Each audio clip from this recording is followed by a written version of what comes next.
Russia ने जब ज़मीन के अंदर सुराख करना शुरू किया तो उसे ज़मीन की तह से अजीब व गरीब ज़िंदगी के आसार मिलना शुरू हो गए, और अजीब वाक़यात की वजह से उसे ये खुदाई रोकनी क्यों पड़ी, ये सब आपको बताएंगे। लेकिन सबसे पहले आपको बताते हैं कि रशिया को इस खुदाई की ज़रूरत क्यों पेश आई। रशिया और अमेरिका का सदियों से हर चीज़ में मुकाबला चला आ रहा है। आप जानते होंगे कि 1950s में ये दो मुल्क एक दूसरे से इस मुकाबले में लगे हुए थे कि खला में कौन सबसे ज़्यादा दूर तक सफ़र कर सकता है।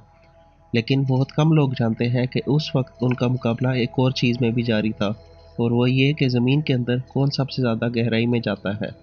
अमेरिका ने तो 5 साल बाद मुश्किल हालात और पैसों की कमी की वजह से हार मान ली, लेकिन रशिया ने ड्रिलिंग का ये सिलसिला जारी रखा और दुनिया का सबसे गहरा सुराख ज़मीन में कर दिया। इस सुराख का नाम Kola super deep bore hole है और इसकी गहराई 12 किलोमीटर है। ज़मीन के अंदर 12 किलोमीटर की गहराई में जाने के बाद रशिया ने बहुत सी नई डिस्कवरीज की जो उस वक्त तक साइंसदान नहीं जानते थे। सबसे हैरान कुन बात यह थी कि 7.5 किलोमीटर की गहराई में पत्थरों के दरमियान पानी मौजूद था। उस वक्त तक ये समझा जाता था कि ज़मीन के अंदर 1 किलोमीटर के बाद पानी ख़त्म हो जाता है। इसके अलावा साइंसदानों को 10 किलोमीटर की गहराई में माइक्रोस्कोपिक ढांचे मिले, यानी एक ऐसी मखलूक के ढांचे जो इंसानी आँख बगैर माइक्रोस्कोप के नहीं देख पाती। ये ढांचे 2 लाख साल पुराने थे।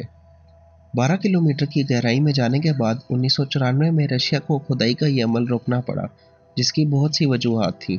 एक वजह यह थी कि इस गहराई के अंदर टेम्परेचर 180 डिग्री तक जा पहुंचा था, जिसके अंदर इंसानों को काम करना बहुत मुश्किल होता जा रहा था। मगर जो बात सबसे ज़्यादा बताई गई वो ये थी कि साइंसदान जो इस खुदाई के अमल में शामिल थे वो डरना शुरू हो गए थे और उन्होंने मज़ीद खुदाई करने से इनकार कर दिया। उसके बाद से ये सुराख सील कर दिया गया और इस इलाके में किसी को जाने की इजाज़त नहीं।